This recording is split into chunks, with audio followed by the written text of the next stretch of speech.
There's a really interesting story about Stanley Druckenmiller, about how he lost billions of dollars in short order near the top of 2000 when he fell prey to FOMO. Stanley had seen the dot-com top building, sold all of his stocks. After seeing a bunch of his fellow colleagues making a lot of money in a short amount of time, he threw in the towel, he jumped back in, put on a bunch of positions, and as he states, I think he missed the top of the bull market by a few hours, and that cost him billions of dollars. Guess what? Stanley Druckenmiller fell prey to FOMO. Again, if he can fall prey to FOMO, we're all capable of falling prey to FOMO. And the reality is, it's part of our physiology. There's a great book by John Coates, who's a former trader turned neuroscientist, where he delves into all the physiological processes that kind of will drive us to make poor decisions, short-term decisions in the market, because the same tools that help us in the wild to survive a physical attack don't really translate very well to the stock market world. So my aim, after looking back and seeing myself make this mistake numerous times, was I want to find an objective way to reduce the probability of making this mistake in the future. And I came up with my FOMO indicator. Now, it's relatively simple and it's not a silver bullet, whereas it's right all the time, but at extremes, it'll help me decide whether or not I want to adjust my general portfolio positioning, my exposure levels. It'll make me second guess whether or not I should put on this trade at this point. Should I just hold what I have and let it keep extending, or do I put on more exposure if there's signs of FOMO?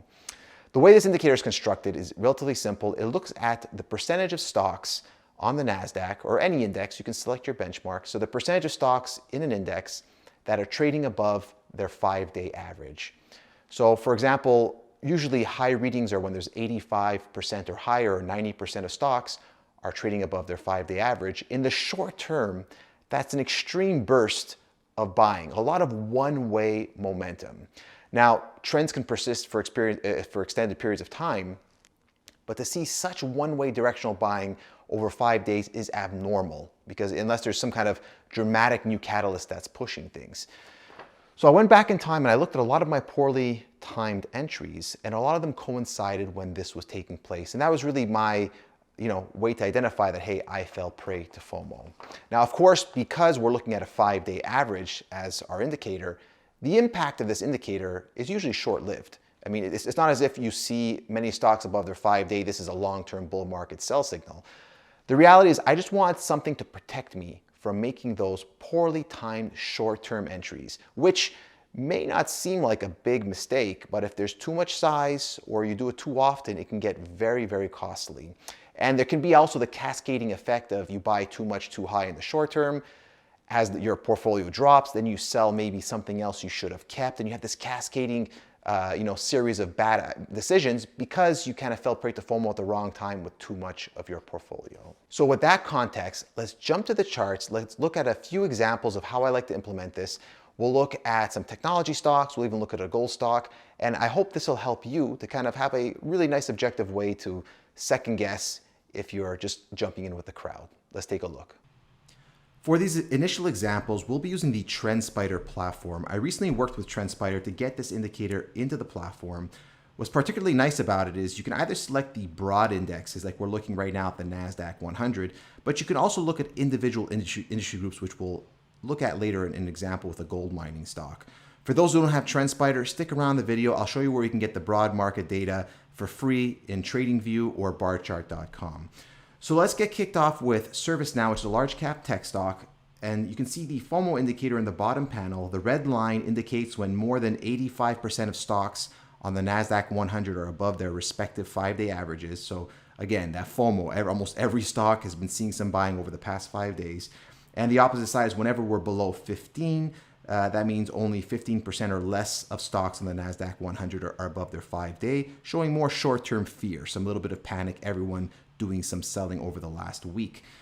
So we can see here the most recent signal when we had some high levels of FOMO with ServiceNow. And again, this really brought into question, do you still want to be buying into strength? This has been a very forgiving market. This has been one of the leading large cap stocks. And you can see if you still bought at the strength over the next day or two, you almost immediately had buyer's remorse. Either you got stopped out on this drop, or at the very least, you would have had a better opportunity to buy some stock. I think another interesting way to look at this is also to see what the impact is of the market, even on leading stocks. So you can look at ServiceNow, whereas in early August, again, this was under some significant buying demand.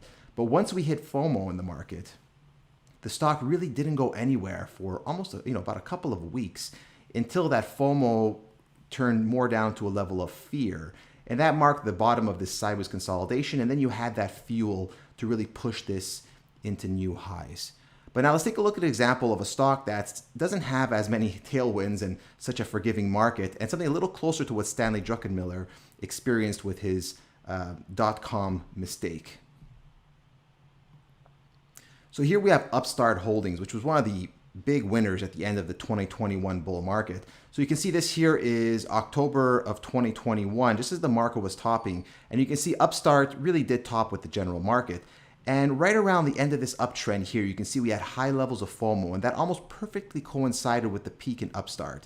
Now, because the stock no longer had the market at its back supporting it, and institutions probably were now net selling, this almost instantly fell over very hard. From 400 in just a couple of days, you were back down to 310.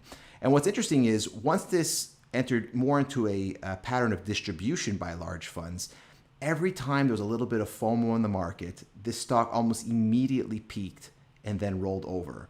So if you make the mistake of buying a stock that's under distribution, once the market already has FOMO, you almost instantly have buyer's remorse, and you can see some very strong downside almost immediately. So this is a good example of probably what Druckenmiller was feeling after he made that last minute jump back into the market in early 2000. But let's take a look now at how we can use TrendSpider even to look at industries where there's not a big relationship with the general market. If we head over to Agnico Eagle Mines, which is one of the largest gold mining stocks in the world, we can switch out from the NASDAQ 100, where the NASDAQ 100 is not really relevant to a gold mining stock, but we can select the gold mining index itself, which is interesting to be able to do here in TrendSpider. You can see I changed the extremes from 85 and 15 to 98 and 2%. So really, because it's such a narrowly focused group, I really want to see when virtually every stock in the group is seeing buying. So extreme levels of FOMO. And you can see, similar to ServiceNow, this is a stock that's had the wind at its back. Gold has been very strong. There's been good demand for the stock. But still, if you only began buying and buying into strength, falling prey to FOMO here, you can see that almost instantly you had some buyer's remorse as the stock pulled back lower. Similarly here in September, very similar action. Once we had FOMO, the stock went sideways and then after ultimately corrected. So this is also very helpful for individual industry groups, and that's a nice feature where in TrendSpider you can really dial it down to the specific groups you want to study. But let's head over now to TradingView. And if you don't have access to TrendSpider, you can also bring up that data in TradingView. So I'll just close this panel right here. And you see I typically keep up the NASDAQ data and the S&P 500 data, but you can see how they pretty closely mirror each other. What's nice about TradingView is rather than just seeing the end of day price for this FOMO indicator each day, you get the high, low, open, close of the session. So you get a little more of an idea if there's some large intraday reversals for the general market.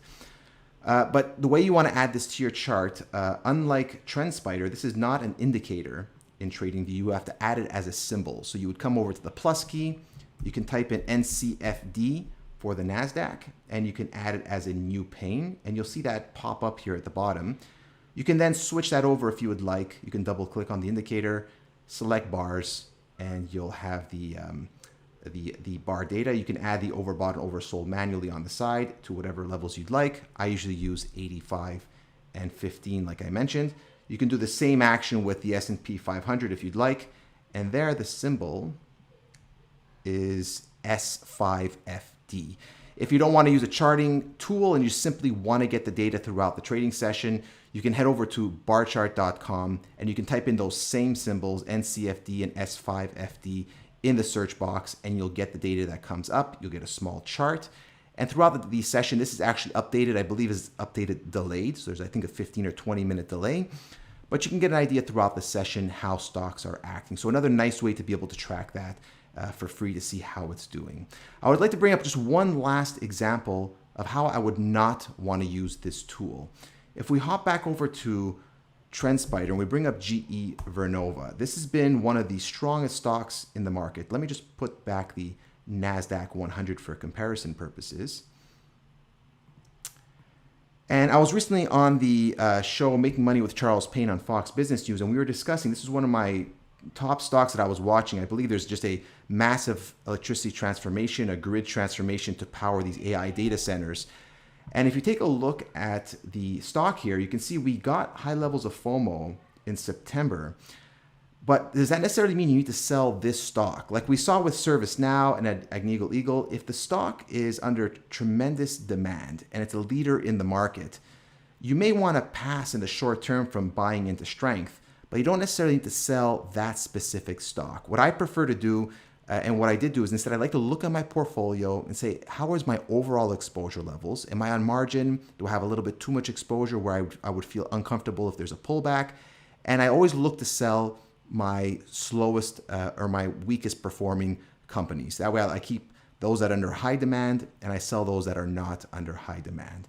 And that's how I approach this level. So again, this is not a silver bullet where you have to sell everything you own just because you see some high levels of FOMO. Great companies under significant demand will keep advancing, but you should kind of just re-question, is this the right time to still buy into strength?